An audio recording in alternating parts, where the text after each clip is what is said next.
Señor y Salvador, estamos totalmente y eternamente unidos con Cristo. Por lo tanto, estar en Cristo significa que cuando Dios nos mira, Dios no ve el pecado. Dios ve ¿a quién? A Cristo. Tú y yo tenemos una posición en Cristo y esto tiene que hacer una diferencia en nuestras vidas. Esto tiene que hacer una diferencia en nosotros. No puedes sentirte derrotado porque nuestra victoria está en quién? En Cristo. Y Colosenses 3:3 dice, porque habéis muerto y vuestras vidas está escondida con Cristo en Dios. Y si seguimos leyendo en el versículo número 2, sigan conmigo, dice, Jehová enviará desde Sión la vara de tu poder, domina en medio de tus enemigos. Ese reino habría de comenzar en Sión entre los judíos y desde allí habría de extenderse a todas las naciones, a todos los rincones de la tierra. Isaías dijo en el capítulo número 2:3, vendrán muchos pueblos y dirán, venid, subamos al monte del Señor, a la casa de Dios de Jacob. Él nos enseñará sus caminos y caminaremos por su senda, porque de Sión saldrá la ley, Jerusalén, la palabra del Señor. Amén. Jerusalén será el centro del gobierno de esta tierra y en los últimos días. Dios tiene un propósito para este pueblo en el futuro. La cosa es que el Padre va a gobernar desde Sión en Jerusalén. El Señor va a gobernar a las naciones, pero antes de eso, el Señor va a usar a la iglesia, va a usar a su pueblo y nos va a dar la vara de su poder, que es la palabra. Cabe recalcar que la vara de su poder, según yo estuve buscando, es el cetro real y tiene un significado muy importante. Es un símbolo de poder, es un símbolo de dominio.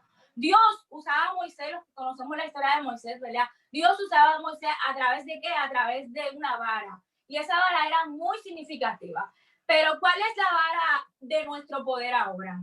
Es el nombre de Jesús, es su palabra. Dios usa a la iglesia para dominar en medio de sus enemigos. ¿A través de quién? A través de Jesús. Y si leemos en el versículo número 3, si voy muy rápido me dicen que yo hablo muy rápido.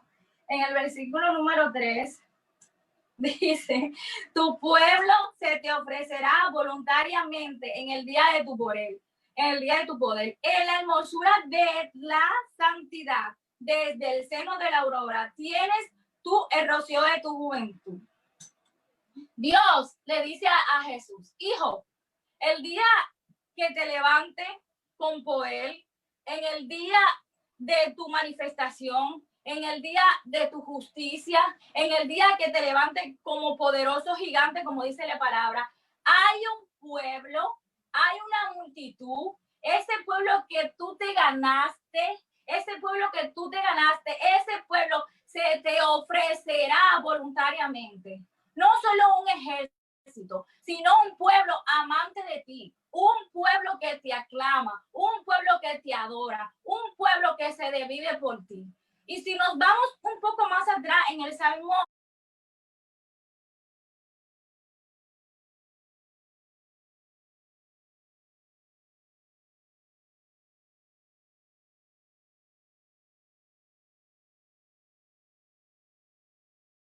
capítulo 2, David describe la rebelión de las naciones contra Dios. Él dice, se rebelarán los reyes del mundo y los príncipes conspirarán junto contra el Señor y contra el ungido. Aleluya. Pero Dios entonces, más después, revela a David y le dice que hay un ejército que se levantará, ese ejército que se unirá a Jesús, un ejército de puros sacerdotes, una iglesia con una hermosura de la santidad, una esposa voluntaria, un pueblo que lo proclama como Señor, que cuando Él venga por segunda vez va a reinar y le servirá voluntariamente. Amén.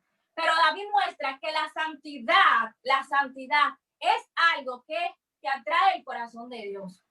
Y para tú ser parte de este reinado, para yo ser parte de este reinado, tenemos que tener una buena conducta, tenemos que tener una conducta pura y la santidad debe existir en nuestras vidas. Dios es santo, por lo tanto, nosotros también tenemos que ser santos porque Dios nos creó a imagen y a su semejanza. Amén.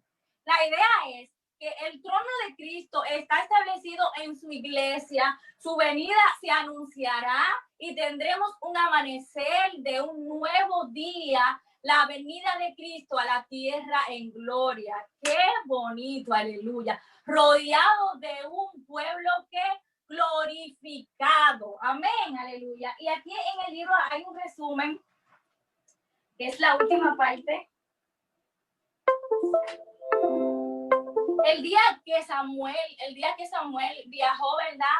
Y fue a casa de Isaías a buscar el rey al cual el Señor le envió. Cuando él llegó, como hablaba nuestra pastora, él llegó, que le dijo, ¿dónde están tus hijos? Vemos como Isaías dijo, le presentó los 7 hijos y cuando le preguntaron por David, él dijo, ahí está él, ahí está, pastoreando las ovejas. O sea, Dios escogió a un humilde siervo que pastoreaba las ovejas. Si nos fijamos y leemos, incluso el papá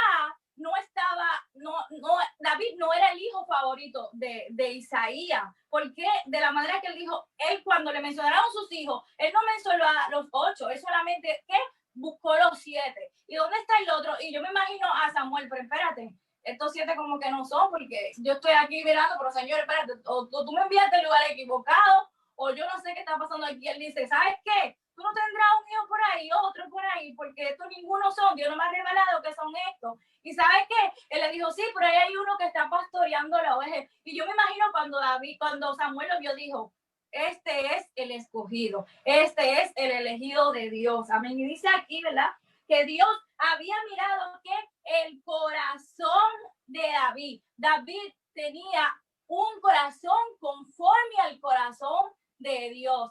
Wow, imagínate que a nosotros nos llamen un corazón conforme al corazón de Dios. Nosotros tenemos que tratar de procurar eso, que cuando Dios nos vea, Dios diga, wow, ahí va mi hija Mari, wow, ahí va la pastora, ahí va Noeli, wow, esa joven y ellos tienen un corazón conforme a mi corazón, aleluya. Entonces dice aquí, Dios vio que David que tenía un corazón conforme a ellos, por eso Dios lo escogió para que se sentara en el trono de Israel. Dios quitó la vista de Saúl. ¿Sabes por qué? Porque Saúl, como dijeron anteriormente, no obedeció el mandato de Dios. El profeta Samuel le dijo que le esperara 7 días. ¿Y sabes qué hizo él? Se desesperó y ofreció sacrificio. Estaba totalmente prohibido que él ofreciera sacrificio, pero él se adelantó, él se desesperó y ¿sabes qué? Dios apartó su vista de él. Dios se apartó y cuando Dios se aparta de nosotros, las cosas no nos salen bien. Entonces dice aquí que se sentará en el trono de Israel. Es maravilloso cómo ellos representan a Cristo, quien dijo, el Padre era su Hijo amado, en quien tengo complacencia. Eso lo vemos en Mateo 3:17. Así como David escogió hacer la voluntad de Dios en cuanto a Israel, Cristo dijo al Padre que se hiciera su voluntad en cuanto a la copa amarga que habría de beber en la cruz. Aleluya. También, así como el Espíritu vino sobre David al ser ungido, Cristo fue ungido de la misma manera, aleluya, que también David fue ungido con poder para hacer bienes y sanar. Nuestro Señor vino a que a apacentarnos. Él es el buen pastor y prometió que sus ovejas hallarían pasto. Sabemos que el Padre lo sentó a su diestra y ahora que espera hasta que sus enemigos sean puestos por estrado de sus pies. El carácter y la conducta de los hijos de Dios debe de ser consecuente con la dignidad de nuestro Señor Jesucristo. Y hay unas preguntitas por aquí. Dice preguntas y respuestas. La primera pregunta dice, ¿cuál fue uno de los pecados principales por lo que Dios desechó a Saúl? Si usted está en su casita, anote esa pregunta y comience a leer esa historia, créeme que cuando usted comience a leer esta historia, usted va a quedar maravillado, porque muchos solamente conocemos la historia de lo que nos contaron cuando íbamos a la escuela dominical, de lo que escuchamos, pero cuando usted comienza a profundizar verdaderamente todo el proceso que tuvo que pasar David, porque simplemente, ok, David venció al gigante, punto. Pero cuando usted comienza a analizar y cuando usted comienza a escudriñar todo, usted va a quedar totalmente sorprendido. Entonces, la respuesta es, una de ellos fue su desobediencia. Wow, su desobediencia en cuanto al juicio que debía ejecutar contra Amalek. Y a veces eso nos pasa a nosotros, somos desobedientes. Cuando Dios nos envía, como decía nuestra hermana Mari, cuando Dios nos envía, nosotros tenemos que obedecer. Y si tú no lo haces, ¿sabes qué? Dios va a escoger a otra persona para que lo haga por nosotros. Dice la pregunta número 2, ¿qué oficio desarrollaba David cuando fue ungido por Samuel? Me siento como en la escuela dominical con las niñas. ¿Qué oficio desarrollaba David cuando fue ungido por Samuel en vez? Dice, David era pastor de ovejas y apacentaba las ovejas. Muchos tal vez ven, wow, era pastor de ovejas. Yo me imagino que David se sentaba en una hamaca a mirar que las ovejas no se perdieran. No, en días pasados yo estuve escudriñando la historia de David y estuve escudriñando lo que tienen que hacer, lo que hay que hacer a las ovejas. A las ovejas hay que quitarle los bichitos, a las ovejas hay que estar pendiente de ellas, porque hay ovejas descarriadas, hay ovejas que se aparten, que hay ovejas que son bien cascarrabias, como así también dentro de la iglesia hay ovejas que son bien fuertes. De la misma manera también en las ovejas que él tenía ahí había ovejas que eran un poquito fuertes. Él tenía que enseñarle, él tenía que educarla, ¿verdad? De la misma manera que se hace cuando nosotros tenemos las mascotas y eso. Entonces dice, ¿cuántas veces fue ungido David en su carrera al trono de Israel? Dice, primero fue ungido por Samuel en Belén,